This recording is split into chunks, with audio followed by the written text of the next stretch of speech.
Hello and welcome to another video from BetfairTradingCommunity.com. We're going to talk today about bankroll and bet staking. I'm going to talk about how to use staking plans, how I would advise using it. A little bit of housekeeping before we start. This is a really big topic, guys. This is something you should really pay attention to today. So, grab a coffee, sit down, relax, get ready for it.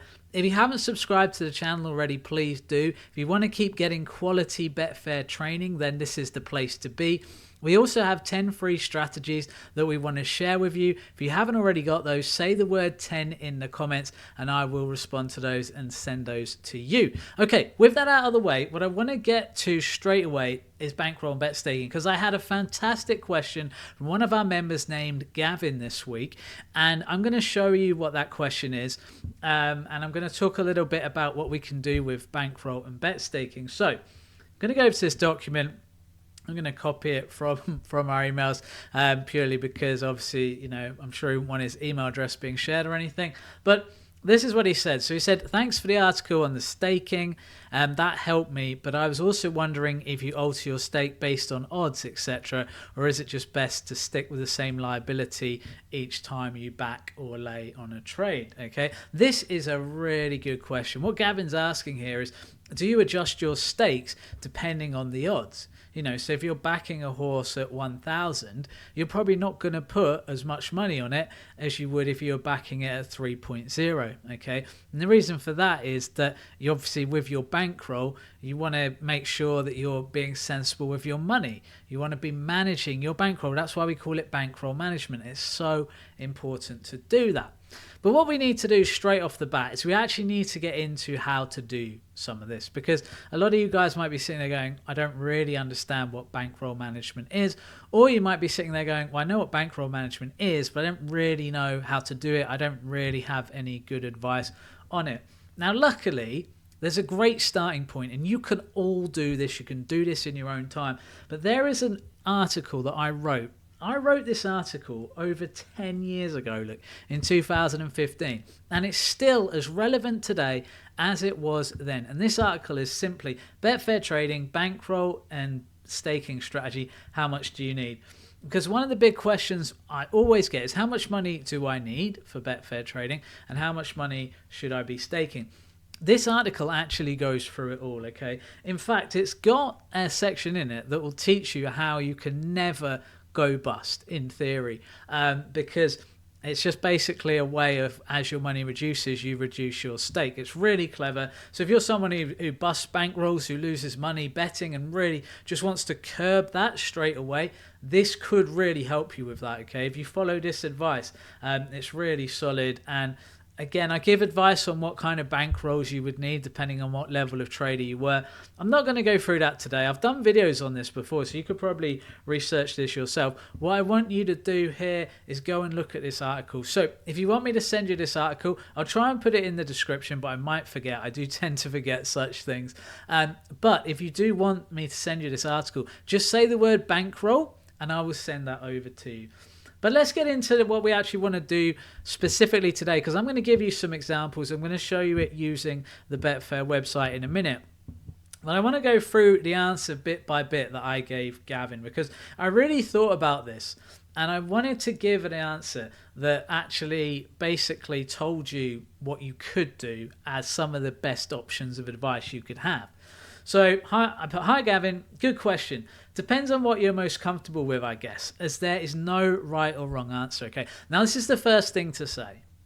I can give you some solid advice that makes sense, and I think 99% of people probably would agree with, but you'll always get people who just want to do their own thing, okay? So, and there is no right or wrong answer with bankroll management. It can very much depend on you as a person. So the first thing I want you to think about is, whenever you're placing a bet, are you comfortable with that bet? If I'm betting 50 quid, am I comfortable with that £50 bet, or does it make me feel really uncomfortable? Because if it makes me feel uncomfortable, that probably means I'm betting stakes I shouldn't be betting, or I'm not ready to be betting at. But if I'm comfortable with it, it probably means it's well within my bankroll.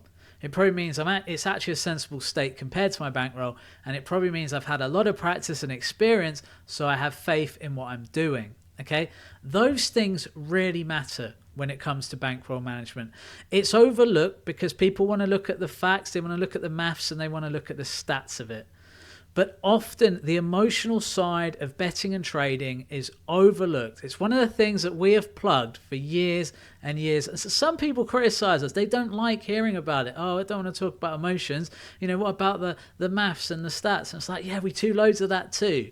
But the reality is, if you don't get hold of your emotions when you're trading, you're going to struggle. And if you're betting more money than you're comfortable with, that's what I've always found. When I first started in this game over 20 years ago now, I had no concept of bankroll management. And I was good at Betfair trading. I could roll up money, but I would lose it all because I didn't have a clue how to manage my money properly. So I learned these lessons the hard way, and hopefully this video is going to mean that you don't have to. Okay, but let's get that out of the way first. If you're uncomfortable with what you're doing, just stop and let's think about what we could do moving forward. I've given Gavin my rule of thumb because this is a good answer, right?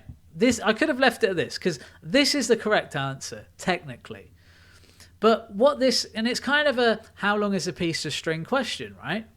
But this doesn't really help you as a trader because I can go, well, just do what makes you feel comfortable ultimately. So I gave a rule of thumb, kind of what I do, and I tried to use it using small stakes as well. And I'm going to go through some of these with you guys so you can kind of get to grips with it. But this is my rule of thumb. So I'm going to use £10 stakes as a 1% example of your bankroll. So in this example, you would have a £1,000 bankroll and £10 would be your usual stake.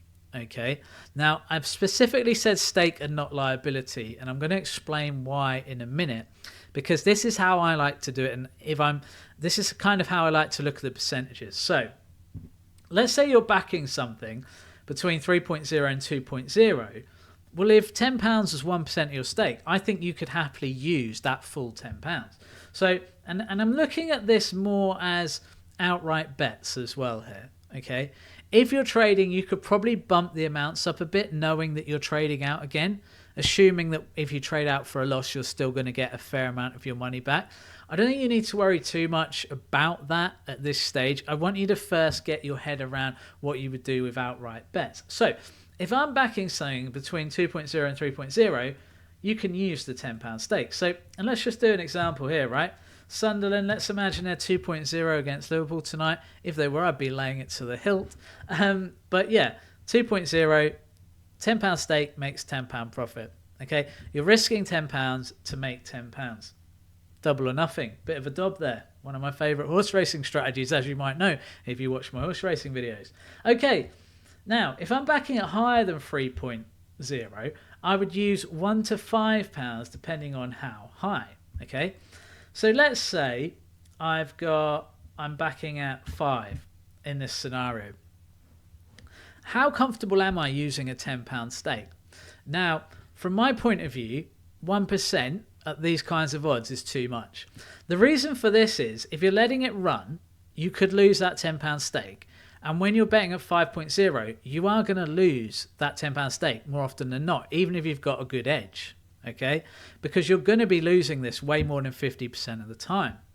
So what you have to be careful with here is not overstaking. And even 1% only gives you 100 bets. Well, if you're backing at odds, let's say, between 5 and 10, so let's say 10.0, right? If you're backing odds of 10, you could easily go 30, 40, 50 games without a winner. And you'll be surprised how often that actually happens at those odds. But the point is, are you going to want to lose 30, 40, 50% of your bankroll? Right? That's what you have to think about. So, and I know it sounds defensive, but that's the best way to be as a Betfair trader. Okay? You want to be a defensive trader. You only want to do what makes you comfortable, and you want to manage your money as best you can. They should always be at the forefront of your mind. So in this scenario, 5.0, I would be happy to go 0.5% of my bankroll on that. But let's say we're really getting into the upper echelons of betting. Well, 100, odds of 100, that's hardly ever going to hit. You're hardly ever going to win. Even if you've got an edge, you're hardly ever going to win when you're backing at 100. in this range, I'm probably looking £1 to £2, and I'm probably even maybe looking at 0.1% of my bankroll. Because again, I'm protecting myself to the hilt. And a lot of people I've seen, they back at these higher odds, they put too much of their bankroll on, and then after 200 losers in a row, they go, oh, I've just had 200 losers in a row. And it's like, okay, but what odds are you going for? 100? Yeah, that's fairly standard. That's going to happen. But if you can get 2 or 3 wins in quick succession, you've won that money back instantly. So this is the thing. You have to protect your bankroll. And by decreasing your stake, you are doing that, okay? So I get back to this again. What we now need to look at a little bit is odds on, okay? Now, odds on is a little bit more tricky because, and I've said here that if I'm backing odds on, I would bet between 20 and 50 pounds, okay? So let's say this is my bankroll and the odds are, well, actually Liverpool aren't too far off these odds. Let's say Liverpool are 1.5. Well, in this scenario, I would be happy to put £20 of my bankroll on. I'd be happy to put 2% stake on this. It's odds on, so it's going to win most of the time. And if I've got an edge, it should be winning more than 66% of the time. Okay, so losing 2% of your bankroll 30% of the time, let's say, is not the end of the world if you're going to gain the rest, the £10 the other times. Okay, so you need to win 2 out of 3. You need an edge, obviously. But in terms of just purely looking at the stake, I don't mind this kind of stake in this scenario. I think 2% feels about right. But, you get down to, let's say, odds of 1.25. You're probably going to want to double it. And I think a good rule of thumb here is look at your profit.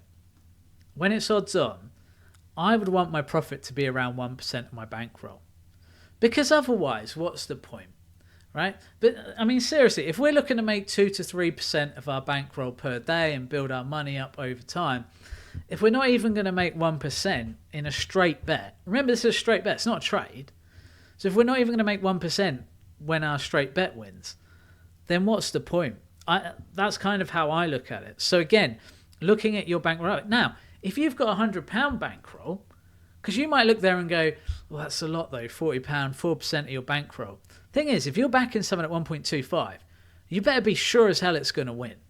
So if you're backing at 1.25, you know the odds are on your side. You are going to win the vast majority of the time. Well, you should do, unless you're really, really bad at picking them, right? So it's not impossible that happens. And as with anything mathematical and statistical, none of this stuff's impossible. I'm talking about odds and likelihoods, okay? That's what we have to think about here. I don't think 4% is the end of the world here. The real question you've got to ask in this scenario is, are you happy backing at 1.25? I'm not particularly a lot of the time. It's weird because I'll happily lay equivalent of those odds. So I'll happily lay at 5.0, 4.0. But I don't like backing at 1.33 and 1.25. Okay, it's funny, isn't it? It's like a kind of reverse psychology thing. It's actually the same odds in theory. When I'm laying at 5.0, I'm effectively backing at 1.25, but you don't think of it like that. Okay, so in that scenario anyway, you've got to decide whether you're comfortable, and this comes back to what you're comfortable with. Now you might go, I don't ever want to back at these odds. Okay, you don't need to worry then, do you? Because in this scenario, if you only want to go 1.5 or above, well, you know that your maximum stake should be 2% of your bankroll in this scenario. And again, this is how I would do it. This is kind of a recommendation from me on my experience based on what I've done. This isn't financial advice for you. You've got to pick what's right for you and what you're comfortable with. And I'll keep saying that because it's really important. I want to drum that home with you guys because this is about you. You're the ones placing the bets. I'm not. You placing a bet doesn't make a jot of difference to me, and vice versa. Me placing a bet doesn't make a jot of difference to you. So you need to be really honed in and focused on yourself and what you're doing. But in this scenario, I'd be happy to kind of go up to those if I'm going those shorter odds. That said, you need to decide whether that's right for you. Okay, so that's kind of backing. Now, laying is kind of the reverse of it, if you will. So if we go into laying here, but if I lay between 2.0 and 5.0, I would generally lay for a £10 stake. So I'll give an example here. If I'm laying Sunderland here at 5, I'm quite happy to use a £10 stake. Again, the reason here is it's the reverse of the 1.25 back, right? In this scenario, and this is what I like about laying, your liability, because what we're really risking here is not this. This is just what we can win. We're really risking this. Okay? Now, the nice thing with laying is, as the odds shorten, if you're using the same stake, you can see your liability becomes less. So really, you can kind of scale it yourself and go, okay, I can see here that if I'm using £10 for a lay, anything kind of between 5.0 and 2.0, because my liability comes down as the price I'm laying at goes down, it actually works. You don't really need to change the stake. It's fine. It's great. I quite often will test. If you've seen my gap testing on Lay the Draw, I test it all to £10 lay stakes. It's really easy to do. Because let's say I'm testing, all I need to go is, okay, Sunderland 2.7. Well, all you need to do basically is -1 from this number. So in theory, it's 1.7 in your head. No, it's not going to go do 1.7, is it? But it's 1.7 in your head. And then you go, okay, well, if I'm laying £10 at 2.7, my liability is £17. If it's 2.6, it'll be 16. Right? If it's 2.66, it's 16.6. It's really easy maths, right? Once you get around that. So it's really good for testing because you'll always win the same amount as well. So you're not having to calculate, oh, hang on, I want odds of 3.35 and I put a tenner on it. What's 3.35 and then times that by 10. And then I've got to work out the 98% for the commission. So I've got to take 2% off.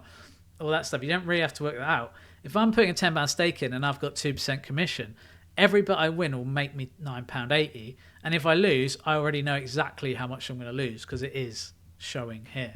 Okay, really easy maths for testing, especially if you're not putting money on things and you're just testing on a sheet. Makes it really simple. But anyway, that's kind of what you do above evens towards 5.0. Now, as you get above 5.0, so let's just use 10 as the example. I'm not wanting to risk 10 anymore because a £10 lay stake is actually now a £90 liability. That's 9% of my bankroll. Okay, I do not want to be putting that on per time. So what I'd usually do is just in this scenario, just half it. Okay, so again, you're getting back towards that 4.5% bankroll risk rather than having a massive risk. And again, it's what you're comfortable with. You might not even be comfortable laying at these odds, and that is absolutely fine. I don't think most of you are going to be laying at higher odds, so it's not a massive issue. What I do want to kind of get round just before we finish here is laying at odds on as well. Now, the nice thing with laying at odds on is, again, you can just adjust your stakes accordingly. So if it's 1.5, well, let's just make my liability £10 in this scenario. And I know that if my liability is £10, I'm going to make £20 here. But let's say we're going at 1.33. We're laying at 1.33. Well, we could go for 30. And we're still not even laying quite £10 here. But we make £30. Okay, so it's quite an appealing, quite an attractive thing. But you might go, I don't really want to lose 1% of my bankroll when I'm, laying at these kinds of odds. Okay, so let's look at doing just £5. Let's look at losing 0.5% of your bankroll when you're laying super short. Okay, so again, it's all just going to be about looking at that backer stake, concentrating on your liability, reducing your risk according to the odds. Because the problem is with betting, you can go on bad runs at any odds you bet at. You'll be surprised. And what you don't want to do, laying at 1.25, it's not hugely risky because your upside is much bigger than your downside. If you lose a fiver, but if you win, you make £20 in this scenario. Again, you need an edge. You need a strategy that does well. That it doesn't matter what the odds are in that theory. You need a strategy that makes you money, that has you edge. But the point here is you want to reduce your risk of losing your bankroll. I always think with bankroll management, your first question should be, how can I protect my bank? How can I defend my stakes? Because if you do that, it's actually really hard to blow a bankroll. If someone ever says to me, oh, Martin, I blew my bank, what did they do? Right, let's just straw poll. What did they do? If someone lost their bank and they told you it, what did they do? I'll give you two scenarios. Let me see if you can guess. Number one, they were really sensible with their bankroll management. They read my article on bankroll and bet staking through word for word and followed the advice exactly. Option A. Option B, they literally just went, I've got £1,000 bankroll. Okay, let's stick 450 quid on Liverpool because, they can't lose, can they? And I'll make 180 quid. Happy days, right? But you've only got £1,000 bankroll. You lose this bet, you've lost 45% of your bankroll. Never mind. Maybe I'll just put the whole 1,000 on it then. That's option 2. Which option do you think the person did? Because that's a reality. People who lose their bankrolls in this game, often it's not got anything to do with their trading ability. It's because they can't manage their money. Money management is so important. I'm not a financial advisor. I'm giving you advice based on what has happened in my life as a trader and what I've done with training thousands of people in Betfair trading. But you're ultimately going to have to make all these financial decisions yourself. I just want to help guide you and give you some advice on the possible options you could take here and how to avoid the serious pitfalls that can lead to you losing money. Now, what I will say on that is if you're not ready to lose any money on anything, don't bet yet. Don't put real money on. Just test. We do loads of this, don't we? We test. We just use £10 stakes or whatever, test it on a sheet, see if it's profitable, give it 3 to 6 months, get loads of results, many results you can, see if you can spot any patterns, and maybe you find something profitable, something that looks really good, you could start using small stakes then. But again, that's your decision whether you do that. My point here is I want you to think from a position of safety first, right? It's better safe than sorry. And one of the greatest sayings, right? People don't like it because it's a bit like, oh, namby-pamby, like better safe than sorry. We kind of want the Del Boy attitude, right? Who dares wins and all that. But the reality is, the successful traders, they're not the who dares wins types. They're the ones who sit down and read the articles on bank management, learn how to look after their money and go, okay, well, if I'm betting at these odds, I want to use this amount of my bankroll. And that way I'm massively protected if it doesn't go my way. And that's how you should always be thinking as a Betfair trader. Anyway, this video is overrun. I've gone on today. Hopefully you've listened to it. Hopefully if you listen to it on a podcast, you're enjoying it. Again, if you want me to send you that article, just say the word bankroll. And if you want those 10 strategies, say the word 10. If you've enjoyed this video, let me know. What's your thoughts on bankroll? What do you do with bankroll? How do you manage your bankroll? Is there something different? Have I missed something? Is there a better way of doing it? Do you use the Kelly criterion? Or do you use the legendary Maria staking plans and things like that? Let me know in the comments below. I'm really interested to hear your thoughts. All right, everyone. Hope you've enjoyed the training today. Hope you have a great week. And most importantly of all, I hope you make some money trading on Betfair.